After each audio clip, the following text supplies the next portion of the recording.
Alhamdulillah binikmatil iman wal Islam. Asyhadu an la ilaha illallah wa asyhadu anna Muhammadan abduhu wa rasuluhu alladzi la nabiyya ba'da. Alhamdulillah kita berjumpa kembali dalam acara obrolan keluarga Ami dalam Fikri Media. Obrolan keluarga Ami sebuah acara yang diinisiasi oleh Fikri Group. Obrolan keluarga Ami ini berbicara tentang Islam keseharian. Alhamdulillah pada hari ini kita sudah berkumpul Ami dengan cucu-cucunya. Iya. Kita akan membicarakan tentang Al-Quran. Atau kitab Allah, Mi, yang diturunkan kepada Nabi Muhammad, Mi. Betul. Ya, supaya lebih jelas lagi nanti Ami yang akan menjelaskannya. Mangga, Mi. Ya. Alhamdulillahirabbil alamin wa bihi nasta'inu ala umuri dunya waddin wa ala alihi wa sahbihi ajmain amma ba'du.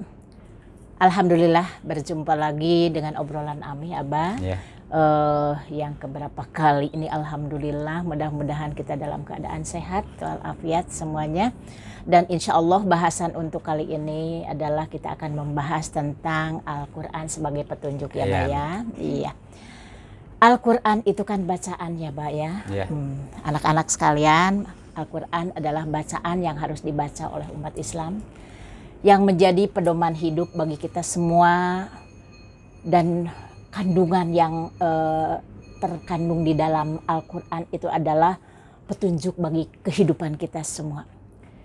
Al-Quran itu adalah firman Allah yang diturunkan kepada Nabi Muhammad melalui malaikat Jibril dengan memakai bahasa Arab, dan apabila kita membacanya itu menjadi ibadah.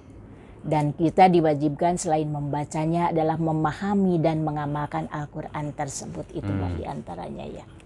Jadi beda dengan bacaan-bacaan biasa.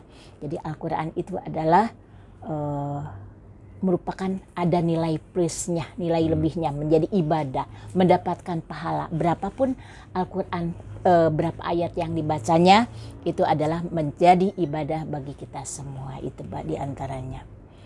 Terus lagi kita juga diwajibkan untuk selain membaca itu memahami isi kandungan Al-Quran.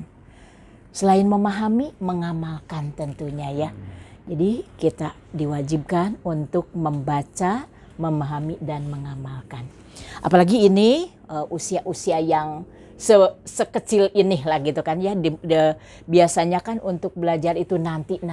Padahal sebaiknya jadi belajar Al-Quran itu dari kecil. Itu akan lebih gampang memahaminya daripada belajar selagi sudah dewasa gitu ya. Jadi gampang masuk, gampang hafal, gampang bisa menerima selagi anak-anak ini usianya selagi masih kecil. Itu Mbak diantaranya. Itu iya. Itu Mbak gitu. Ya. Mungkin Mi ada gak nama-nama lain dari Al-Quran atau apa sih yang disebut dengan Al-Quran nih? Al-Quran kan itu artinya adalah bacaan ya. Terus selain nama-nama tersebut ada lagi yang lain gitu ya. Di antaranya ada yang disebut petunjuk hudan gitu kan ya. Ada yang disebut Al-Furqan, pemisah. Terus ada lagi Sifa, obat itu ya. Ada juga Mauidhah, nasihat. Itu diantara nama-nama, sebetulnya ada lagi ya Pak ya. Nama-nama yang lain gitu ya kan. Memang inilah banyak gitu, hanya kita yang perlu aja di minimal kita tahulah selain dari nama Al-Quran tersebut. Ada tadi gitu kan ya. Jadi Al-Furqan, pemisah, ada hudan, ada petunjuk juga, ada sifat gitu kan. Terus lagi ada Mauidhah. Itu mungkin sebelum dilanjutkan pembahasan dari Ami tadi, ada pertanyaan dulu sebelum dilanjutkan dari cucu-cucu Ami.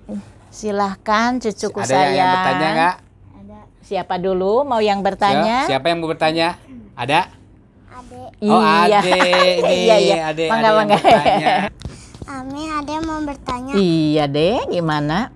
apa manfaat baca Al-Quran? Alhamdulillah, iya. Hmm. Manfaat dari Al-Quran ya, baca Al-Quran tentunya banyak ya deh ya. Yang pertama, ini untuk semua ya sayang ya. Jadi Al-Quran itu apabila dibaca itu jadi ibadah. Jadi mendapat pahala dari Allah Subhanahu wa Ta'ala. Juga nanti kalau misalnya kita membaca terus, bahkan Al-Quran itu menjadi sahabat. Jadi kalau sahabat gimana? Dekat nggak dengan sahabat? Deket, membaca terus. Jadi kangen. Setiap pagi, siang, sore inginnya membaca. Kan namanya juga sahabat ya. Jadi ingin ketemu, ingin baca terus gitu kan. Nah itu ketika kita sudah Al-Quran itu jadi sahabat, maka insya Allah pahala membaca Al-Quran itu akan menjadi syafaat di yaumil akhir gitu kan. Bagi siapa? Bagi kita sendiri, bagi orang tuanya juga ya, orang tua kita. Jadi ada pahala selain untuk kita, berarti juga untuk orang tua kita. Itu ya sayang ya diantaranya. Jadi perbanyaklah baca Al-Quran karena itu untuk mendapatkan pahala, untuk menjadikan kita memperbanyak ibadah gitu ya. Nah itu barangkali Pak Paham? gimana bisa dimengerti sayang? Iya. Nanti. Coba ada yang mau nanya lagi tidak? Gimana? Mau Neng? Iya. Gimana Neng? Ami mau nanya, Ya Neng, gimana Neng? arti hudan itu apa dalam Al-Quran? Oh iya. Terima kasih ya. Iya. Tadi kan Ami menjelaskan, belum ada penjelasannya ya, baru rinciannya ya. Jadi ada tadi kan ada hudan ya. Hudan itu kan petunjuk artinya. Seperti di dalam Quran surat Al-Baqarah ayat 2. A'udzubillahi minasyaitonirrajim. Semuanya bisa ya? Dzalikal kitabu la raiba fi hudal lil muttaqin. Kata Allah, dzalikal kitabu, kitab ini, Al-Qur'an ini la raiba fihi, tidak ada keraguan. Berarti pasti benarnya karena itu datangnya dari Allah Subhanahu wa Ta'ala. Kan tadi juga firman Allah ya, bukan buatan manusia gitu kan, karena memang itu datangnya langsung dari Allah. Nah, jadi dalikal kitab ini, Al-Quran ini la raiba fihi, tidak ada keraguan di dalamnya. Isi kandungan dari awal, dari Al-Fatihah awal sampai An-Nas terakhir itu semuanya adalah mengandung pelajaran, mengandung apa itu tadi, petunjuk ya. Hudan bagi siapa? Lil muttaqin, bagi orang-orang yang takwa. Orang-orang yang takwa artinya orang yang patuh melaksanakan aturan Allah dan menjauhi seluruh larangan-larangan Allah. Kita kan harus patuh itu ya, wajib patuh kepada aturan Allah. Karena apa? Karena memang Allah itu maha yang menciptakan kan kita ya. Kita diciptakan oleh Allah. Makanya kita harus berbakti kepada Allah dengan cara mematuhi seluruh perintah Allah dan menjauhi seluruh larangannya. Begitu ya sayang ya. Itu petunjuk. Berarti kita harus mau diarahkan oleh Al-Qur'an, aturan-aturan Al-Qur'an. Itu ya. Iya. Siapa lagi sayang? Ada yang lagi bertanya? Kayang mau? Iya. Gimana sayang? Ami mau bertanya, Boleh. Gimana? ayat apa yang turun pertama? Iya.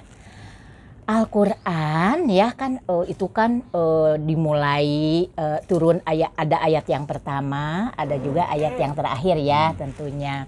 Nah gini, ayat yang pertama turun itu yaitu Quran surat Al-Alaq ayat 1 sampai 5 ya. Nah itu. Nah pada saat itu Nabi Muhammad sedang menjauhkan diri dari orang-orang pada saat itu yang sudah jauh dengan aturan Allah, dengan bahasa lain berholwat di Guha Hiro, menyendiri, memohon kepada Allah, memohon petunjuk gitu kan ya, dari hal-hal yang menjauhkan diri dengan Allah Subhanahu wa taala. Maka pada saat itu turun surat Al-Alaq ayatnya 1 sampai 5. Dan pada saat itu datang yang dibawanya tadi kan firman Allah dibawanya oleh malaikat Jibril kan begitu ya. Pada saat itu Nabi Muhammad dideketin oleh malaikat, didekap dengan Iqra sampai 3 kali. Baca. Apa yang harus dibaca? Nabi Muhammad tidak mengerti. Sampai dia menjawab, "Ma'an Nabi Qori'in. Saya tidak bisa membaca." Nah, Iqra lagi, malaikat semakin keras gitu ya mendekapnya. "Ma'an Nabi Qori'in" sampai 3 kali. Akhirnya ketika sudah tidak bisa membaca tersebut, maka dibimbing oleh malaikat Jibril, "Iqra bismi rabbikal ladzi khalaq, khalaqal insana min 'alaq, Iqra wa rabbukal akram, alladzi 'allama bil qalam, 'allamal insana malam ya'lam." Jadi surat yang pertama turun surat Al-Alaq 1 sampai 5 itu ya. Nah terus tentunya ada surat yang terakhir turun ya, dari sekian banyak itu kan, ada berapa surat itu banyak. Suratnya kan ada berapa? Siapa yang tahu? Suratnya 114 surat. Ada juznya berapa?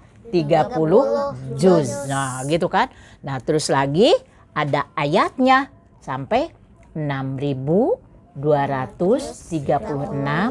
ayat. Walaupun demikian ada berbagai pendapat, ada yang lebih, ada yang kurang dari itu gitu. Tapi sebetulnya kita tidak perlu mempermasalahkan ayatnya, hanya yang paling penting kita membaca dan mengamalkan. Gitu ya sayang ya. Jadi itu. Jadi iya betul. Jadi sekarang kita sudah tahu ya. Jadi surat yang pertama apa? Terus lagi membacanya bagaimana? Berarti ibadah gitu kan ya, membawa juga syafaat bagi yang membacanya. Apalagi kita kalau sudah sering tahu terus jadi sahabat Al-Quran ya. Jadi itu diantaranya Quran surat yang pertama turun sudah bisa dimengerti sayang? Bagi Keke? Iya ya. Nah itu ayat yang pertama Al-Alaq 1 sampai 5 itu ya. Nanti mungkin saja di sekolah belajar begitu ya. Nanti surat yang pertama turun apa? Quran surat Al-Alaq 1 sampai 5. Turunnya di mana? Di Guha Hiro gitu kan ya. Nah itu diantaranya Mbak. Iya. Ami dia mau nanya. Say. Apa yang dimaksud dengan sifat? Tadi Amih bilang ya, iya. Jadi kan fungsi dari Al-Quran itu tadi kan petunjuk atau hudan.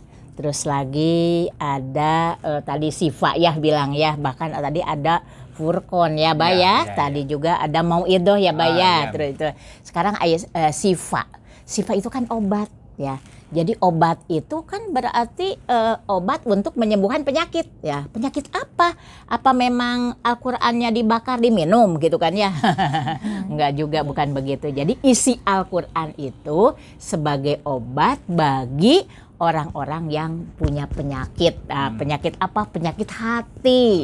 Misalnya dengki, iri, malas, apalagi ya yang suka kesal dengan orang lain pintar kitanya. Mungkin tidak kurang, bukannya ikut terus belajar tapi ya ngata-ngatain apa gitulah ya. Nah, itu diantaranya. Jadi Al-Quran sebagai sifat itu, sebagai obat itu bagi orang-orang yang berpenyakit. Penyakit apa? Penyakit mental, penyakit jiwa, hati, penyakit hati, betul ya. Jadi orang yang dengki diobati karena memang kedengkian itu tidak boleh. Orang yang malas itu adalah gitu kan, menjauhkan dari ilmu, terus lagi menjadi tidak mengerti apa-apa karena memang mau baca malas. Mau belajar malas, jadi akhirnya terus jadi jauh dengan ilmu ya tentunya. Terus lagi tadi misalnya orang yang ini kan berinfak sodakoh yang pelit misalnya, sedangkan di Al-Quran ada perintahnya. Anfiku min thayyibati makasabtum. Kamu harus mengeluarkan infak dari apa yang kamu usahakan. Tapi merasa bahwa harta kita teh harta yang sudah diambil dengan diusahakan dengan susah payah gitu ya. Kenapa harus berbagi dengan yang lain? Nah itu. Padahal sebetulnya ketika kita mengeluarkan infak, bukan pahalanya bukan untuk yang lain, tapi untuk diri kita sendiri gitu ya. Jadi kita juga ini seperti berkata juga harus baik, harus apa ya, harus sopan, apalagi terhadap orang tua nih anak-anak ya. Jadi tidak boleh ada suara yang lebih dari orang tua ya. Kita orang tua berkatanya sedikit, bahkan kita lebih tinggi, itu satu hal yang tidak boleh ya. Berarti akhlaknya akhlak yang baik. Bahkan ketika ada sahabat yang bertanya bagaimana akhlak Rasul, karena hulukuh Al-Quran. Jadi akhlak Rasul itu Al-Quran, segala sesuatu yang ada di dalam Al-Quran dilaksanakan oleh Rasulullah. Mungkin kita enggak segimananya ya gitu ya, sangat sedikit yang kita laksanakan, masih banyak yang belum dilaksanakan oleh kita. Maka kita harus berusaha, karena kita mempelajari Al-Quran berarti harus mengamalkannya. Berarti Al-Quran itu berkewajiban untuk dibaca, terus dipahami ya. Berarti kalau dipahami harus belajar dong, harus apa artinya, apa mungkin makna. Tadi sifat itu apa gitu kan. Kalau ini sifat, obat. Obat itu seperti apa? Ingatnya kalau pusing dikasih obat pel, langsung diminum gitu kan. Nah kalau Al-Quran kan tidak seperti itu. Berarti ya, jadi yang pelit tidak boleh pelit, yang malas tidak boleh malas gitu kan ya. Terus lagi karena gini, kita di dunia ini kan sebentar ya. Nah mungkin ini adek Kila masih kecil. Nah pernah kan masih ingat masih kecil, masih bayi kan masih ingat gitu kan. Terus lagi Amih juga masih dulu kan belum usianya belum segini, masih muda apa terus sampai tua, nanti semuanya kembali kepada Allah kan gitu ya. Tapi jangan salah, jadi yang kembali kepada Allah itu tidak harus tua saja Mbak ya. Jadi kan ada yang masih bayi kembali kepada Allah, ada yang usianya remaja kembali kepada Allah. Jadi itu mah sudah ketentuan dari Allah Subhanahu wa taala, dan kita wajib mengimani itu ya gitu. Jadi itu merupakan rahasia Allah ya. Nah itu berarti sudah ya ini dijawab. Nah. Tapi mungkin Mbak masih ada yang perlu dijelaskan ya Mbak, bisa ya Mbak ya. Nah Abi menjelaskan nama-nama lain dari Al-Quran. Betul, Mbak. Betul ya. Di antaranya tadi Hudan sudah dijawab. Berarti sifat juga sudah. Ada juga Furqan, Mbak. Ya, Furqan itu kan pemisah ya. Pemisah antara yang baik dan yang batil, yang baik dan yang salah, yang hak dan yang batil, yang benar dan yang salah. Katakanlah gini, seperti pada bulan Ramadan saja, a'udzubillahi minasyaitonirrajim, sahru ramadhanal ladzi unzila fihil Qur'an hudal linnasi wa bayyinatin minal huda wal furqan. Jadi Al-Qur'an itu sebagai petunjuk dan pemisah. Jadi pemisah antara yang baik dan yang salah. Jadi Al-Qur'an sudah dijelaskan. Kalau misalnya untuk makanan-makanan yang haram sudah ada penjelasannya, sudah jelas. Hurimat alaikumul maitatu wadamu walahmul hinjir wama uhilla ligairillah, gitu kan ya. Yang diharamkan itu ada 4. Yang pertama apa tadi? Hurimat alaikumul maitatu, berarti bangke. Jadi yang namanya bangke itu semuanya haram, gitu kan. Sekalipun ada kambing besar sayang mati, sudah tidak boleh dimakan. Itu kan termasuknya bangke. Terus wadamu darah yang mengalir, darah kalau motong, kalau Idul Adha dipotong, terus nanti ada yang mengambil darahnya dibuat pasakan, itu tidak boleh ya. Kecuali ini mungkin jadi bangkai air. Itu pengecualian ya. Itu ada yang boleh bangkai ikan. Kalau ikan yang dari laut tidak mungkin kita yang hidup-hidup ya. Tapi setelah diambil beberapa hari sudah mati, boleh kita memakan itu yang di air laut, di air ya. Nah itu wadamu walahmul hinjir, daging babi ya. Daging babi itu tidak boleh dimakan. Makanya kita kalau jajan nih, terutama beli di warung dimanapun, itu harus dilihat ada halalnya. Jangan sampai Misalnya kita tidak dilihat itu ternyata ada mengandung babi, itu harus hati-hati ya. Ya, makanya di dalam makan juga kulu washrobu mirizkillahi halalan thayyiban. Makan, minum yang halal, yang baik. Jadi umat Islam itu harus makan tuh yang baik-baik. Jangan asal ya. Tidak asal halal ya. Tidak asal halal. Jadi halalan thayyiban, bentuknya baik, bermanfaat bagi tubuh. Apalagi situasi pandemi seperti ini. Ya. Harus makan makanan yang bagus, yang baik, yang halal. Ya. Jadi yang bermanfaat bagi tubuh itu ya. Yang satu lagi mau'idoh ya Bah ya. Tinggal mau'idoh. Mau'idoh itu nasihat. Ya, nasihat, peringatan. Berarti gini, ud'u ila sabili rabbika bil hikmah wal mau'idotil hasanah wajadilhum billati hiya ahsan. Ajaklah mereka. Mereka itu siapa? Anak-anak kita, tetangga kita, teman-teman kita gitu ya, sahabat kita. Ud'u ila sabili rabbika, ke jalan Allah, ke jalan Tuhanmu. Ya, jalan yang benar yang sesuai dengan Al-Qur'an tadi, Mbak, gitu ya. Bil hikmah, dengan cara yang bijaksana. Ya kita saling mengajak, misalnya Ade ke ini, ayo bareng sholat berjamaah gitu ya Neng ya. Ya ngajaknya jangan sholat dulu gitu sambil nendang-nendang, sambil marah-marah, nggak boleh gitu ya. Jadi dengan cara yang bijaksana. Begitu juga kita ke orang tua ke anak-anak, semuanya dalam keadaan sejalan, sesuai dengan aturan Allah. Itu barangkali yang bisa disampaikan Mbak. Terima kasih, mudah-mudahan bermanfaat ya Mbak ya. Amin, gitu amin. Ya. Nah itu alhamdulillahirabbil alamin. Mih, kita cukupkan saja dulu ya obrolan untuk pertemuan kali ini. Iya. Kita tutup saja dengan doa. Robbana atina fid dunya hasanah wa fil akhirati hasanah wa qina adzabannar. Wassalamualaikum warahmatullahi wabarakatuh.